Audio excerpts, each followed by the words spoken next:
आज माननीय मुख्यमंत्री ने state electricity board employ union का जो एक जनरल कॉन्फ्रेंस थी यहाँ पर उन्होंने इसका ऐलान किया है। उसका हम स्वागत करते हैं। बहुत समय से कर्मचारी क्योंकि 16% हम पीछे हो गए हैं केंद्र से, तो मैं बार बार इस बात को कह रहा हूं कि हम लगभग 12 से 16 हजार रुपए हर कर्मचारी हर महीने डीए में पीछे जा रहा है। और डीए वैसे अगर मैं कहूं तो एक रूटीन मैटर होता है और इसको किसी कर्मचारी संगठनों को मांगने की आवश्यकता भी नहीं होनी चाहिए। आज से पहले ऐसा नहीं हुआ कभी। दुर्भाग्य यह है कि अब डीए के लिए कर्मचारियों को सरकार के आगे गिड़गिड़ाना पड़ता है, मांगना पड़ता है।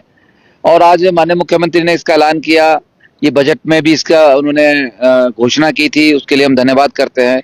पर मैं आपके माध्यम से हिमाचल प्रदेश के कर्मचारियों को बताना चाहता हूं, जब माननीय मुख्यमंत्री ने विधानसभा के अंदर इसकी घोषणा की थी, उसी समय हमारी ये संयुक्त कर्मचारी महासंघ की टीम ने विधानसभा के अंदर ही मुख्यमंत्री को करेक्ट करने की कोशिश की थी और उन्हें अवगत कराया था कि अभी हमारा जो छूटा हुआ डीए है वो जुलाई 23 का छूटा हुआ है। जुलाई 23 से हमारा डीए अभी जो है वो पेंडिंग है। जुलाई 23 का डीए 4% है, उसके बाद जनवरी 24 का भी 4% है, उसके बाद जुलाई 24 का जो आता है वो 3% है। कहने का तात्पर्य है कि 4% की 2 किस्तें अभी जो है 3% से पहले ड्यू थी। तो हमने तब भी लिखित रूप में इस बात से अवगत करवाया था और आज माननीय मुख्यमंत्री ने यहाँ पर मंच से घोषणा की। एक तरफ जहां इसका हम स्वागत करते हैं, वहीं भाषण के तुरंत बाद मैंने मुख्यमंत्री महोदय से तुरंत उसी वक्त जो है इस मंच से ही मैंने उनसे ये बात कही कि माननीय मुख्यमंत्री जी कि अभी हमारा जो डीए है वो जुलाई 2023 का पेंडिंग है, जो कि 4% है, उसका फिर 4% फिर 3% पे आएंगे। तो मैंने तुरंत उसी वक्त, आपने देखा भी होगा, मंच से माननीय मुख्यमंत्री को ये कहा कि ये गलत हो गया है, आप इसको एक बार वित्त विभाग के अधिकारियों से बात करें, क्योंकि वित्त विभाग के अधिकारी माननीय मुख्यमंत्री को बार बार मिसगाइड कर रहे हैं और बार बार वो पैसों का रोना है कि अधिकारियों की वजह से जो है जो हमारे प्रोजेक्ट में जो कॉस्ट बढ़ रही है बिजली उत्पादन की, वो कहीं बहुत ज्यादा चली गई है और बहुत सारी बातें मुख्यमंत्री ने आज इशारों में कही है अधिकारियों के खिलाफ। लेकिन ये बात सही है कि जो अधिकारी वर्ग है उनके ऊपर सरकार की कोई लगाम नहीं है, वो बेलगाम हो चुके हैं। जिस तरह से बार बार वित्त विभाग जो है मुख्यमंत्री को मिसगाइड कर रहा है, जिस तरह आज मुख्यमंत्री ने कहा यार पैसा नहीं है, देना कहां से, ये शब्द मुख्यमंत्री के थे। जब मैंने कहा कि सर ये गलत हो गया है, इसको करेक्ट करके हमें 4% करना पड़ेगा, नहीं तो इसका विरोध हो जाएगा।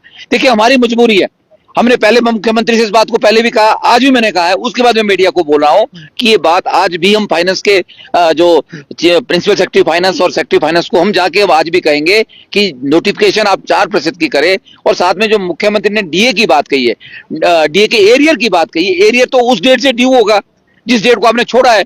तो ये डीए हमारा जो पेंडिंग है ये जुलाई 2023 का है, तो हमारा डीए एरियर भी जुलाई 23 से सितंबर 25 तक का बनता है। कर्मचारियों में है, जिस तरह मुख्यमंत्री ने कहा कि हम अक्टूबर पेड नवंबर दिवाली का तोहफा, हम इस बात को बार बार कह रहे थे, मुख्यमंत्री से मांग कर रहे थे। पहले भी मैंने मुख्यमंत्री से हमारे संगठन ने बात की तो उन्होंने कहा था कि मैं जुलाई में नहीं दे पाऊंगा, अगस्त में दे दूंगा, 1 महीना वेट कर लो। हमने आपके माध्यम से कर्मचारी को कहा था कि 1 महीना और वेट कर लेंगे, पर लेकिन हमें ये अंदेशा था, हमें इस बात का बिल्कुल पूरा हम आश्वस्त थे कि जब भी देंगे मुख्यमंत्री, जहां से डीए छूटा हुआ है मतलब जुलाई 23 से, उसी डेट से देंगे और उसी डेट से उसका एरियर भी देंगे। देखिए पिछले 2 एरियर भी पेंडिंग हो गए डीए के। तो अब ये मुख्यमंत्री जी ने घोषणा कर दी आज कि हम जो है 1 अप्रैल 2025 से जो है एरियर जो है सितंबर तक का देंगे। तो मुझे लगता है कि ये जो बात है ये बिल्कुल गलत है। इस बात को प्रदेश का कर्मचारी मानने वाला नहीं है। अगर पैसों का रोने की बात बार बार आती है तो कर्मचारियों की देनदारियां तो किसी भी सरकार को देनी पड़ेगी। उस कर्मचारी यहाँ पे आए थे, हमारे चंबा जिला के इलेक्ट्रिसिटी बोर्ड के अध्यक्ष भी है, अभी आपसे बात करेंगे इस मुद्दे पे। जिस उम्मीद के साथ यहाँ पे कर्मचारी आए थे और हमारे जो महासचिव है हिलाल वर्मा जी ने, उन्होंने हमारे जो जॉइंट फ्रंट के लोग थे संयुक्त कर्मचारी महासंघ, उनको लोगों को भी इस उम्मीद और खुशी के साथ बुलाया था कि आज मुख्यमंत्री कोई बड़ी घोषणा यहाँ से मंच से करेंगे।